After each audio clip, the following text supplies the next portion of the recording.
What acronym do you think I use when I'm trying to simplify or evaluate an expression?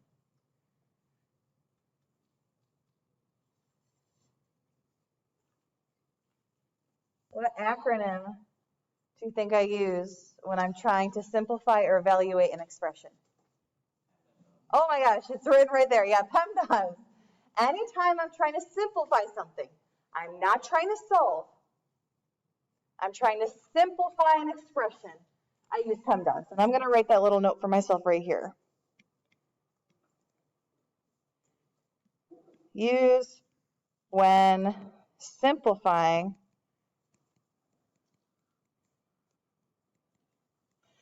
or evaluating an expression.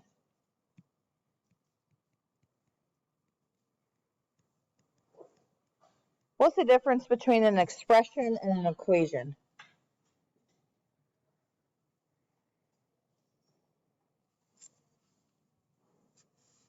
What does an expression not have that an equation does?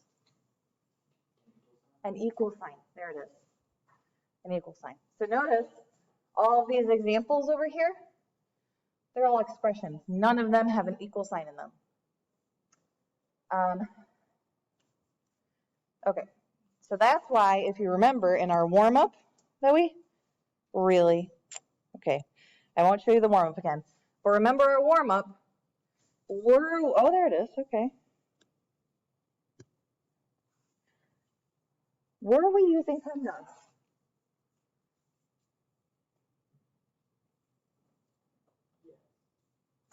So let's take a look at that. What operation did we perform first? Which distribution is a type of, how did I get 3x? What did I do with the 3 and the x?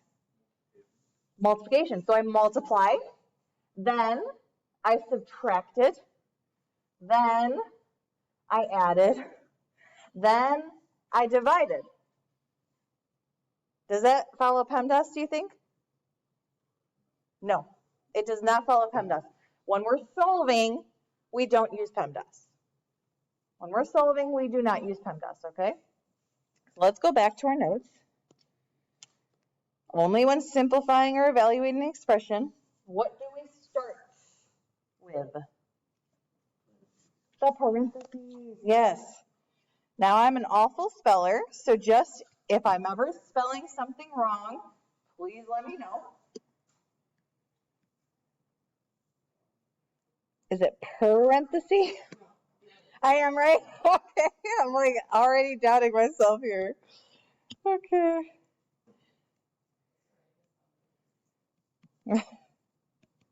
I just can't. Yeah, we're just both. When I was way younger, I struggled to read, and I got evaluated, and I have something extremely similar to dyslexia, but not dyslexia. I have no idea. But I persevered, got through it. Now I love to read. But I think it affects my spelling. I think it's where I can't quite spell. Hi. I was wondering what counts there. Oh, okay. All right, so I think you're up here. I'll change our attendance. And what is the second letter? Oh, I should, but before we move on to the second letter, when I say parentheses, what I mean by parentheses is we are combining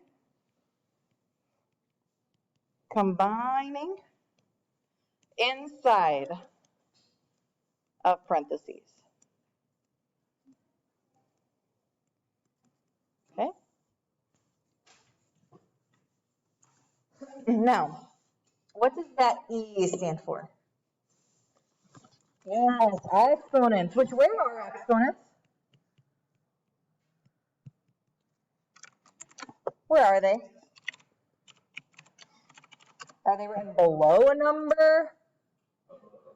Yes, they're written up above. It's actually called superscript, right? It's this. If I have an X with a 2, that 2 is our exponent.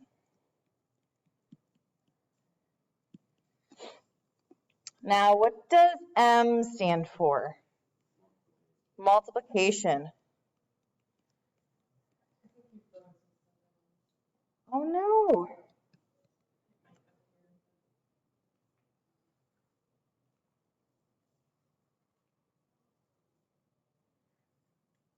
You can do it.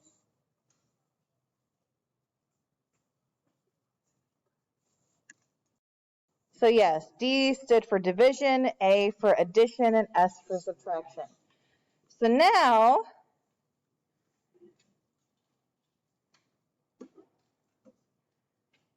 I think, because this isn't working, I think I want to see you guys try this. I do want to give an example. So we're not going to do number 7. You can cross out number 7. Cross it out completely. I think I want to help you on number 8. So looking at number 8, we're trying to simplify this expression. And it says 2 plus 3, parentheses, 14 minus 7, n parentheses minus 5 squared. What do you think I do first here? Oh my gosh. Inside of the parentheses, I'm going to combine those like terms. 14 minus 7 is how much? 7. So now I have 2 plus 3 parentheses 7 minus 5 squares. Now what can I do? Yes, the one with the exponent, that 5 squared. What is 5 squared? 25. So now I have 2 plus 3 times 7 minus 25. What should I do next?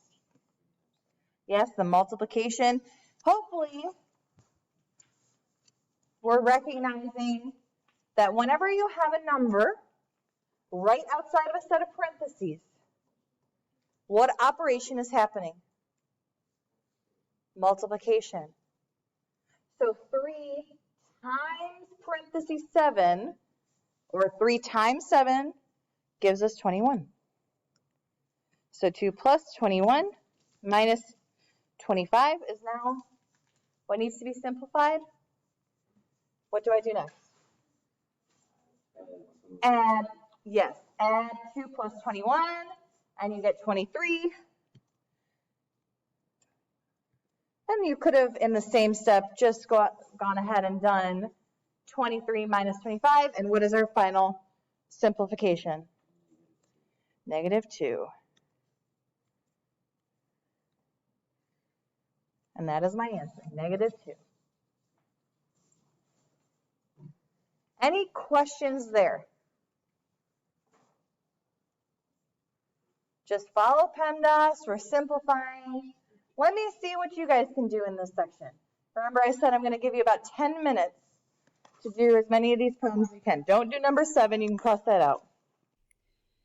This solving linear equations is exactly what we did for warm-up. So this, again, is even reviewed today. When we're solving, we're not using PEMDAS. I know this says PEMDAS, but in reverse, well, not always. So I'm even gonna, I want to change these notes. I don't really like this.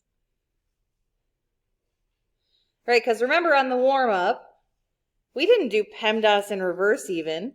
Remember, we multiplied, and then we subtracted, then we added, but then we divided, right? That's not even reverse PEMDAS. So let's go ahead and look. What we're trying to do, our end goal, is to try to get the variable all by itself. As long as we're thinking about getting x all by itself, the steps of this process should naturally flow. If you're ever adding things to the same side as x, you know you're doing something wrong, because that's not getting something away from x. We're trying to get things away. Now, sometimes this is a little tricky, and I'll show you in this problem, but first, in this example, we see that we have 2 parentheses x minus 5 plus 7 equals 3. Well, the easiest thing to do to move things away from x is to subtract the 7 from both sides. So that's what we did. We subtracted 7 from both sides, and then we have one less term with the variable x. Now, whoops. There are two things we can do on this next step. If you weren't to look at your paper to see what came next, what would you think you did here? Or you should do here? Right. So that's what it's very tempting to do, because you've been drilled and trained that whenever you see parentheses with a number outside, you need to distribute inside of the parentheses. However, we're trying to get things away from the x. If I'm distributing 2 in, I'm still keeping that 2 with the x. That's not helping me accomplish my goal of getting things away from the x. What can I do instead? Instead of distributing the 2, I'm trying to get things away from the x. What was that? So if I added 4, that would be bringing stuff over to be with the x again. I'm trying to get things to the other side of x. What can I do? Yes! Look, guys, it's 2 times that set of parentheses. To get the 2 off of the parentheses, I just divide both sides by 2. Exactly. Oh, why am I doing it? They're literally about to do it below it. Right here, look. They divided both sides by 2, getting the 2 off of the parentheses. So negative 4 divided by 2 is a negative 2. And now we just have x minus 5 equals negative 2. Now, there is nothing attached to the parentheses anymore. Are the parentheses necessary here? No, they're just there because they're pretty, I guess. I don't know. The parentheses are not necessary, so we're still trying to get things away from the variable. Right now it's x minus 5 still on that left-hand side. To get the term negative 5 away from the x, you add 5 to both sides, and you have negative 2 plus 5, and your end solution is 3. As long as you're keeping in mind, I need to get things away from x, you should be all set. Would you like another example is the question. Which one? 1? Are you sure? Do I want to do, so here's the question. Do I want to do the hardest one? Or should I go somewhere in between? Should I be nice to you? I guess I will do 4 because first period really did struggle. They really did struggle with 4. So yeah, I'll do 4. I'll be nice. Okay. And I'm kind of glad that I'm doing 4 because that distribution rule that I just talked about, where we don't really want to distribute, it's just adding more work, doesn't apply here. What do we have to do first here when we're trying to solve for x? We do have to distribute because there are multiple variables in this equation. So before I can get x all by itself, I need to combine all the x's together. Well, I can't do that if they're inside a parenthesis with a number outside of that parenthesis. So I'm going to go ahead and distribute everywhere I can distribute. So I have 8x minus 3 times 2x, which is 6x. And then I need to remember to multiply that negative 3 into the negative 4. Negative 3 times negative 4 is how much?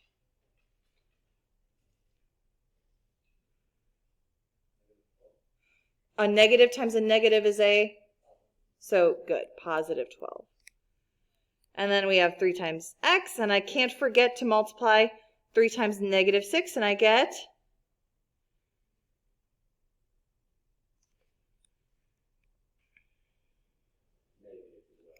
negative 18. 18. I know, it's been so long since we've done math. All right, so now I'm going to combine whatever I can on both sides. I'm going to combine like terms. What like terms do you see here? On the same side of the equal sign. What like terms are on the same side of the equal sign? Yes, we have 8x and 6x. Now, I saw this in first period that someone was adding 6x to both negative 6x and 8x. When we have like terms on the same side of that equal sign, we do not need to do opposite operations. You just combine. 8x minus 6x is 2x.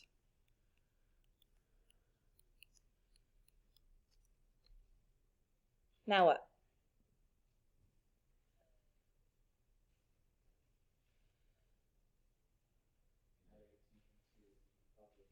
Interesting. Okay. So you're adding 18 to 12. That is totally legal, and you can do that. However, remember I said we're trying to get x by itself, and you always want to try to keep x positive, right? So instead of doing the constants first, what I like to do is I like to deal with the variables first, because I want to make sure that whatever I do, I'm ending up with a positive x. So let's look at the variables instead. Which variable am I going to move in order to keep the final x positive?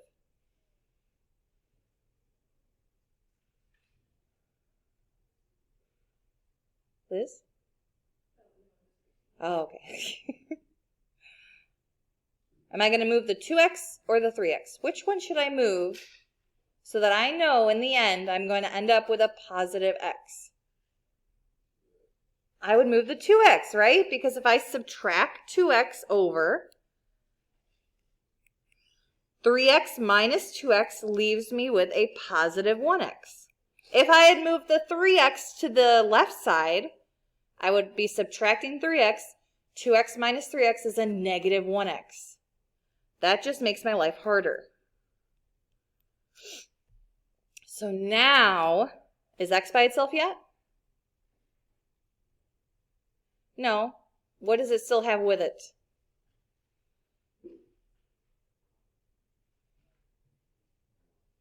A negative after the x. What does it still have with it? A negative 18. How do I move that 18 over to the other side to get it away from the x? You add it. Opposite of minus 18 is plus 18. And 12 plus 18 is how much? 30. And it is perfectly okay that you have x on the right-hand side. It does not matter what side x is on in the end, as long as it's positive. This is the hardest problem. We probably won't give you one quite this hard on this quiz we're about to have at the end of this unit. Are there any questions on this problem? All right, you guys go ahead and try 1, 2, and 3.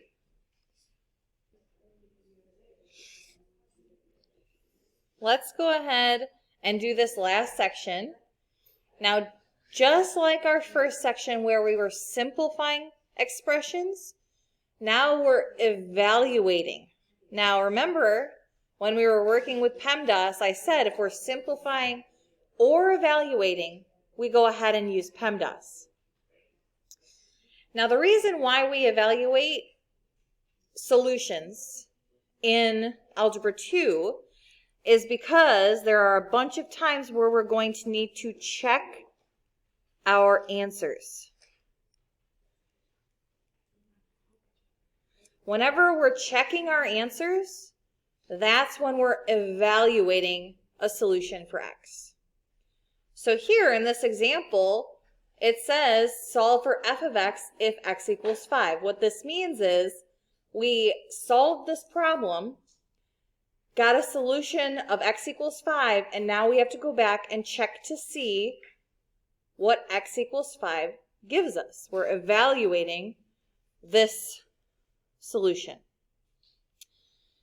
Now, the first thing we do when we're evaluating a solution is we take that solution and we plug it in for the variable. So x equals 5 is our solution, and we're going to go ahead and replace x with 5. Wherever we see an x, we're now going to have a 5 instead. Now, if you look over here, the first part of this equation says f of 5. All that this means, all that this means is, in this example, in this problem, instead of an x, we now have a 5. This is function notation. So I'm going to go ahead and wherever I see an x, there should now be a 5. Substituting it into the equation. So that's what they did. Wherever they saw an x, they put a 5. Then, from there on, after we do the substitution, this is where we apply PEMDAS. Basically, what we're doing is we're simplifying this expression to figure out what it equals. So first, I do the parentheses. I combine the two terms inside of the parentheses. 5 plus 3 gives me 8. That's what they did in this example. And 5 minus 4 gives me 1. So they dealt with the parentheses first. Then what did they do? What's the next letter in PEMDAS? Exponents. So they have 8 squared. Oh gosh. What's wrong here? A lot of you did this on one of the examples in the previous section, right? 8 squared is how much? 64. So there was a misprint here. 64 plus 3 instead of 16 plus 3. So they did 8 squared. They evaluated that exponent, and they should have gotten 64. And then, is there any multiplication or division to do? I mean, technically. 3 times 1 is multiplication, so they just multiplied 3 times 1 and got 3. And then we add or subtract. So here in this example, it's addition. 64 plus 3 gives us how much?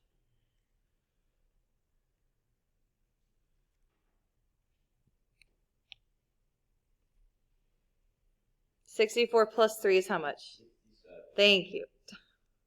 I never like to answer myself. Hopefully you guys will get used to that. All right. Would you like another example is the question. Now, I won't be doing the challenge. The challenge is literally that.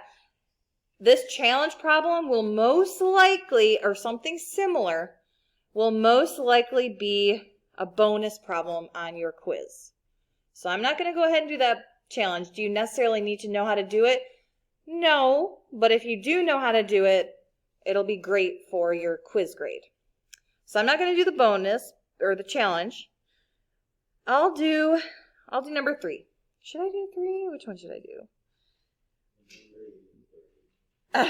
You guys are all like, yes, please. All right, I'll do 3. So it says, solve for y if x equals 7. What do you think is our first step here? What are we trying to do?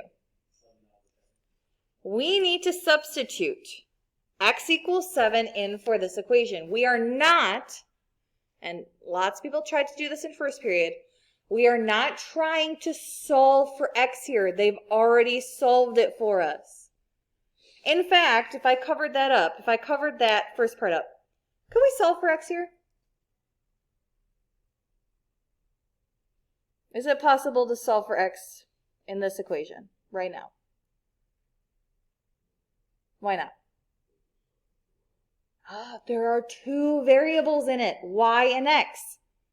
I can find its factors. I can find its zeros, which we're going to be doing later on this year. but I can't solve for x. So I'm evaluating when x equals 7. What I'm trying to do is I'm trying to take that solution that they already found for us and plug it in wherever I see an x. So I have 7 instead of an x minus 12 squared plus 2, instead of an x I'm going to write 7, minus 14.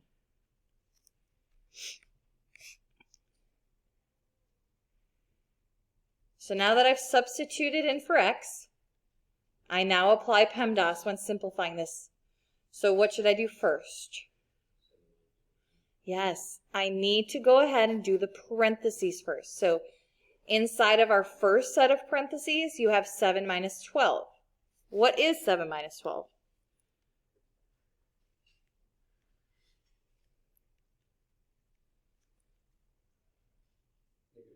Yes, -5. And then I also still have a square on that parentheses. So it's -5 squared plus 2 times the second set of parentheses. Yes, 7 minus 14 in that second set of parentheses is a -7. So now I have -5 squared plus 2 times -7. Positive what? Yes, yes, exactly. So I'm so glad that you said that, because people in first period really struggled. The negative is inside of the parentheses, meaning it is also being squared. What happens when you square a negative? It becomes a positive. So -5 squared becomes positive 25. Because you're doing -5 times -5. A negative times a negative is a positive. So we have positive 25 here. Then I need to multiply 2 times -7, and what do I get?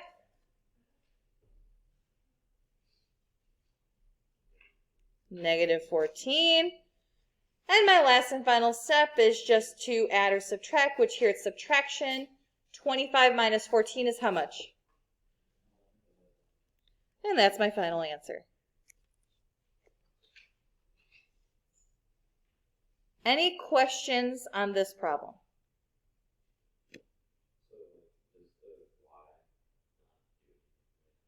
You should probably put y equals. What we're doing is we're trying to figure out what y is when x is 7. So we'll do this a lot when we're trying to find a coordinate point, right? So if it says, oh, on the graph, when x is 7, where is the point located? Well, now we would know the point on our graph is located at 7, 11.